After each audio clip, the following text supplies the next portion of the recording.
El govern del Quebec acaba d'aprovar la Llei 96, una llei que certifica la llengua francesa com l'única llengua nacional d'aquesta província canadenca. Com us podreu imaginar, aquesta llei no ha agradat a tothom. Tant les comunitats angloparlants del Quebec com el govern del Canadà consideren que la Llei 96 vulnera els drets dels anglòfons. Ara bé, quines són les circumstàncies que han empès a l'actual govern del Quebec per tirar endavant aquest canvi legislatiu? I també, fins a quin punt la Llei 96 pot ser un exemple per Catalunya, on actualment estem tenint un profund debat sobre el futur de la nostra llengua i els canvis que hem d'emprendre per poder fer front als perills provinents de la castellanització i la globalització. Soc Miquel Vila i en parlem avui a Com funciona el món.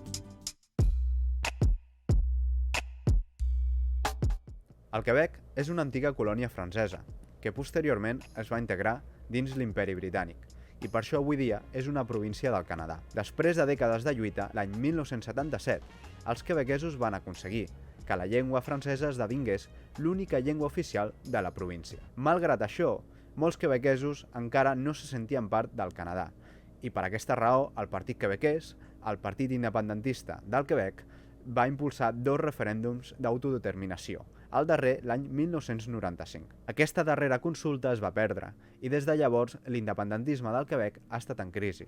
Ha sigut capaç de governar la província, però no tenia prou força per impulsar un nou procés d'independència.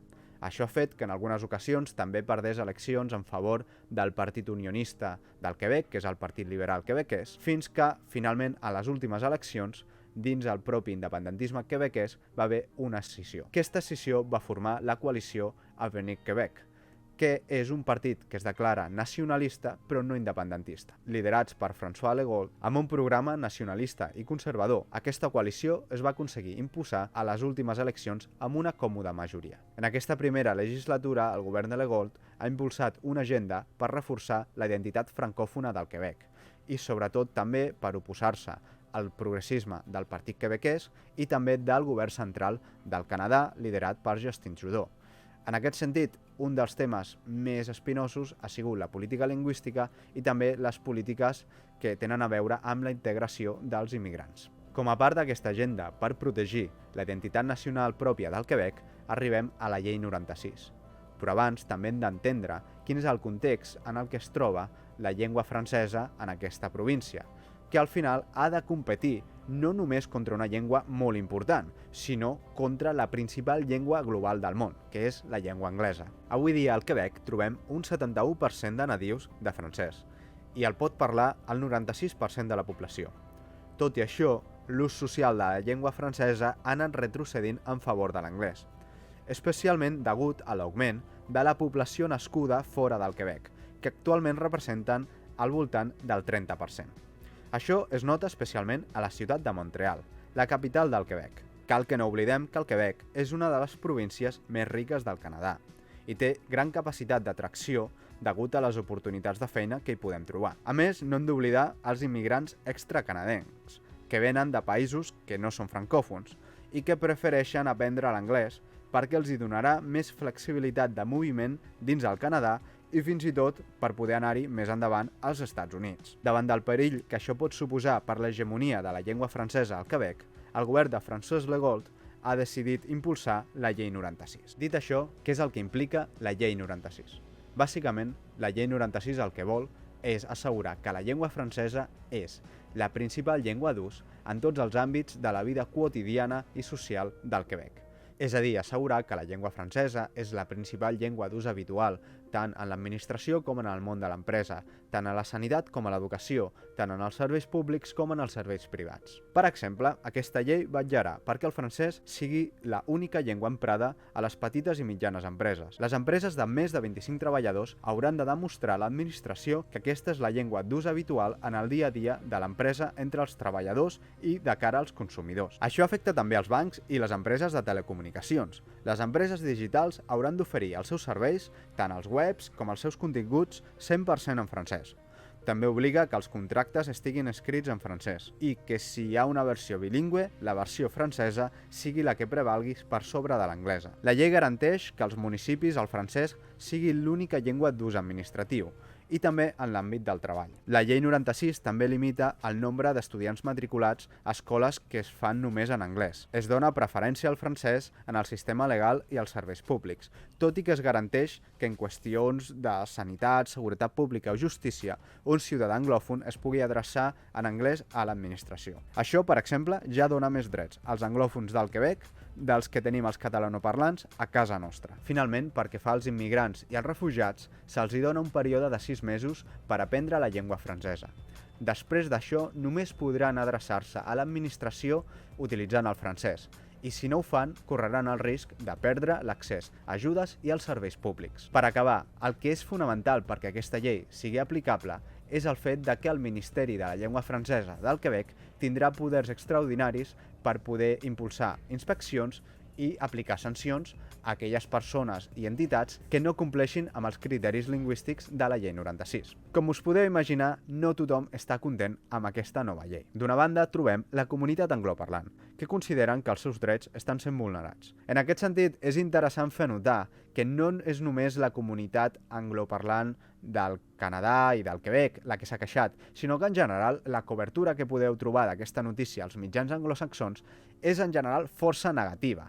I és curiós, perquè sembla prou rocambolesc argumentar que la llei que està impulsant el govern quebequès pot posar en perill la principal llengua global al món, com és la llengua anglesa. Però bé, aquests arguments no en són nous a la majoria de catalans. Dit això, potser la crítica que jo trobo més rellevant és la que han fet les comunitats indígenes del Quebec, perquè al final, tant la llengua francesa com la llengua anglesa no deixen de ser llengües colonials en aquests territoris. Ara bé, també cal tenir en compte que aquestes comunitats indígenes són el 0,08% de la població del Quebec. Per tant, difícilment es pot argumentar que sigui la llei 96 la que hagi fet que les llengües i comunitats indígenes siguin unes comunitats minoritzades en aquell territori. Tot i que, òbviament, no podem oblidar tampoc la història de segles de colonització i extermini que han patit aquests pobles originaris. En aquesta situació, Justin Trudeau ja ha expressat la seva disconformitat amb la llei 96. I, de fet, aquí és interessant recordar que ell prové de família francòfona, ja que hi ha francòfons fora del Quebec també, hi ha molts, i va ser professor de francès. Ell considera que la minoria lingüística francòfona al Canadà és la més protegida del món i, per tant, aquesta llei és totalment innecessària. El seu ministeri està intentant mirar si recorrerà aquesta llei al Tribunal Constitucional. Però, davant d'això, el govern del Quebec té un as a la màniga. Les províncies del Canadà tenen la prerrogativa de suspendre parts de la Carta de Drets i Llibertats del Canadà, i en aquest cas del Quebec, per garantir l'aplicació d'una llei concreta i evitar que es pugui enviar al Tribunal Constitucional. Bàsicament, podem dir que el govern del Quebec pot aplicar un petit estat d'excepció en les qüestions que tenen a veure amb els drets lingüístics dels anglòfons per poder aplicar aquesta llei. Ara bé, aquesta suspensió és temporal, és només de 5 anys. Però bé, 5 anys és un marge prou interessant que tindria el govern del Quebec per poder aplicar els canvis legislatius i ja provocar una sèrie de canvis en els usos lingüístics del francès, que potser d'aquí 5 anys ja no tindrà tant de sentit fer enrere amb aquesta llei, perquè al final ja estarem davant d'una política de fets consumats. Un cop hem explicat el cas de la llei 96 al Quebec, el que segurament estareu tots esperant, molt bé, podríem aplicar una cosa com aquesta a Catalunya. Segurament a la majoria us ha sonat força bé les idees que planteja. Jo aquí crec que hi ha dos elements diferencials força importants que fan que una llei com aquesta pugui ser aprovada i aplicada al Quebec dins el Canadà, que en canvi difícilment es poden aplicar a la Catalunya autonòmica dins l'estat espanyol. El que actualment manca en aquest sentit són dues coses. D'una banda, poder, i de l'altra, una consciència nacionalista. Comencem per la primera. Crec que és el més evident. Sabem perfectament que les competències que tenen les províncies canadenques i el Quebec no són comparables a les que tenen les comunitats autònomes de l'estat espanyol. I especialment la catalana, on sabem que el Tribunal Constitucional vigila molt atentament les lleis que s'aproven a Catalunya. Per tant, en la qüestió lingüística és encara molt pitjor, ja que per començar, el castellà és una llengua oficial dins de Catalunya. En canvi, l'anglès no és llengua oficial dins el Quebec. I això és un detall molt important. A més, la relació històrica que té el Quebec amb el conjunt del Canadà no és la mateixa, malgrat que hi hagi hagut tensions i una relació fins a cert punt d'opressió, que la que té Catalunya amb el conjunt de l'estat espanyol. La relació i la tendència centralitzadora que ha existit en els últims anys dins l'estat espanyol no sembla que existeixi dins el Canadà, tot i que hi hagi les seves tensions, com les hi ha en qualsevol estat que tingui una capacitat de governança multinivell. Per tant, aquelles persones que a Catalunya puguin tenir la temptació d'emmirallar-se en la coalició d'Avenir Quebec i dir, bueno, doncs el que ha de fer el nacionalisme català és renunciar a l'independentisme i centrar-se en protegir la identitat nacional, han d'entendre primer que aquesta oferta no ha estat mai sobre la taula i que la relació de poder que existeix entre les institucions autonòmiques catalanes i el govern central no és comparable, ni molt menys, amb la situació que es viu al Canadà i al Quebec. A més, també hem de recordar que els problemes entre Catalunya i l'estat espanyol no comencen amb el procés. Ara sembla que tot sigui culpa del procés sobiranista, però si s'impulsa un procés sobiranista és perquè hi ha una història i una política recent de centralització i també de vulneració dels drets i la identitat nacional catalana. Per tant, doncs, estem davant de situacions molt diferents i, per tant, una simetria de poder que difícilment a Catalunya una llei com la llei 96 podria ser aprovada i respectada. Una altra cosa és el que jo entenc és que si es vol aplicar una llei similar a aquesta, Catalunya hauria de sortir del marc jurídic de l'estat espanyol i, òbviament, això ja és un altre tema que té unes altres derivades i segurament també els seus obstacles. Dit això, hi ha un segon element que no podem oblidar i que és la consciència nacionalista que té el govern del Quebec. Al govern del Quebec li ha preocupat molt poc si aquesta llei era simpàtica per la comunitat anglòfona, si era simpàtica pel govern central del Canadà, si agradaria a l'opinió internacional anglosaxona, si agradaria als immigrants o als refugiats o a les comunitats indígenes. S'ha centrat en fer una llei que protegeix els drets lingüístics de la majoria francòfona del Quebec. Clar, hem d'entendre que cap política d'assimilació és mai ben rebuda per les persones que són assimilades, perquè les polítiques d'assimilació normalment doncs, són incòmodes i a més aquelles que doncs, et fan canviar els teus costums o aprendre una llengua nova. Aprendre una llengua és una cosa farragosa. A més, si tu ets un immigrant, ja tens prou problemes a la teva vida.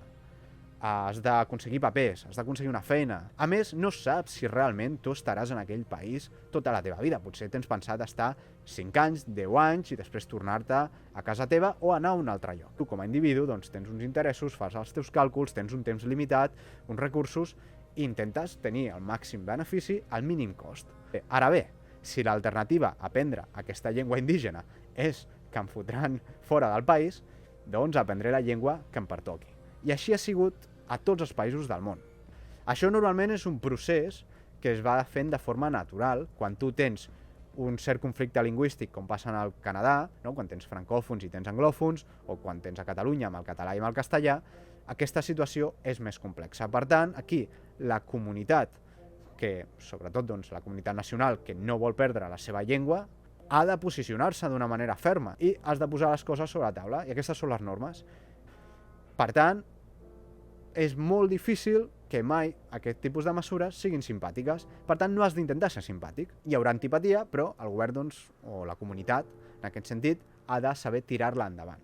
I també, doncs, des del punt de vista de la pròpia comunitat nacional, doncs, s'ha de tenir en compte aquesta fermesa també a l'hora d'exigir aquestes situacions i fer entendre a tothom que si volen entrar a formar part de la teva comunitat, hi ha unes normes. També, per ser justos, no podem oblidar que el francès és la llengua materna de la immensa majoria de la població del Quebec. Fins i tot entre els no independentistes es pot donar plenament suport a la llei 96. En canvi, sabem que a Catalunya la realitat és molt diferent i ens trobem fins i tot en la paradoxa de que segurament hi ha més independentistes que persones que tenen el català com la seva llengua materna. Òbviament, aquí es pot entrar en una discussió, hòstia, com pot ser que una persona que és un refugiat que ve d'Ucraïna, de Síria, de l'Afganistan, o un immigrant il·legal que ha hagut vés a saber fer què per poder arribar al país, ara tu li poses traves en comptes de donar-li facilitats. Bé, és que això és el que fan tots els països del món i és també entendre que tu també estàs oferint a aquesta persona una contrapartida, no? Perquè imagineu una persona de Síria o d'Ucraïna o d'Afganistan que vagi al Quebec. Si l'alternativa a tornar allà i que em fotin una bala al cap és fer un curset de 6 mesos de francès, em sembla que és una alternativa que la majoria de gent acceptarà. Òbviament, si no els hi poses aquestes condicions sobre la taula, doncs la majoria preferiran no fer-ho perquè tenen altres qüestions de què preocupar-se. I és comprensible. Però al final aquí tothom ha d'entendre que una cosa sigui l'interès d'una altra no vol dir que sigui el teu interès i no vol dir que tu t'hi hagis d'acomodar. I aquí crec que el govern del Quebec sí que ha tingut molt clar això i ha presentat una consciència nacionalista molt clara, vull dir, això és el que és, som quebequesos, parlem francès, si vols estar al Quebec has de parlar francès. I jo crec que això és totalment legítim i això a Catalunya de vegades costa d'entendre. I no és tampoc una política d'haver de culpabilitzar a les persones que, òbviament, intentaran que el seu trasllat al nostre país els hi costi el mínim possible. Potser preferiran aprendre castellà perquè així poden anar a treballar a altres territoris de l'estat espanyol. Al final, tothom mira per lo seu. De manera que jo considero totalment legítima, però també s'entén que els catalans puguin mirar per lo seu. I en aquest sentit, si al final volem que la llengua catalana sigui la llengua preponderant de Catalunya, cal aquesta consciència com l'han tingut al Quebec. I de vegades, aquesta manca de consciència no és culpa de l'estat espanyol. Fins i tot dins les coses que poden fer les administracions autonòmiques i locals de Catalunya, de vegades el català no es posa com a llengua prioritària, no es posa com a condició. Hi ha molts cursos del SOC, que és una cosa que depèn de la Generalitat, que es fan en castellà. Hi ha hagut notícies de cursos que s'han adreçat a refugiats ucraïnesos que acaben d'arribar a Catalunya, que se'ls han fet en castellà, i això ningú els hi ha demanat que els facin en castellà. I sí, estem parlant de persones en situacions dures, i potser quan no he sigut una persona que ha passat per aquestes situacions, algú podria considerar que està fora de lloc parlar d'aquesta manera. Però bé, no oblidem que aquestes són les polítiques habituals de tots els estats que acolleixen. El que passa que només les posem sobre la taula quan són les comunitats lingüístiques minoritzades les que intenten dur-les a terme. Per tant, tinguem en compte aquestes dobles vares de mesurar de certs discursos moralistes. Llavors, jo crec que aquests dos elements, tant l'element del poder, que és una qüestió força complicada a nivell legislatiu, com aquest element d'aquesta consciència més nacional, més nacionalista, que sí que ha tingut el govern quebequès, manquen actualment a la Catalunya d'avui. I crec que això són elements que s'han de tenir en compte abans de considerar que la llei 96 és una cosa que es pot aplicar a Catalunya tal com estan les coses ara. Segurament pot ser una llei molt interessant, de la qual es pot aprendre molt i és el model al qual hem d'anar-hi, però actualment primer hem de treballar en aquests dos elements. Segurament l'element del poder és més complicat, però el de la consciència nacional catalana, dins el propi nacionalisme o independentisme català, o sobiranisme, com li vulgueu dir, crec que és un que sí que només depèn a nosaltres de treballar. Moltíssimes gràcies als membres de Patreon, és gràcies a la vostra col·laboració i contribució que puc seguir la feina d'aquest canal. També gràcies als meus sponsors, al Centre Veterinari de Salou i Cyphertech. Si voleu donar suport a un contingut sobre política internacional en català, penseu en donar suport al canal d'alguna d'aquestes maneres. Si us ha agradat el vídeo, us demanaré que el compartiu amb els vostres amics, us subscriviu al canal, li feu like i em deixeu un comentari que va superbé per fer pujar el vídeo a l'algoritme. I com sempre us dic, ens veiem a la propera a Com funciona el món.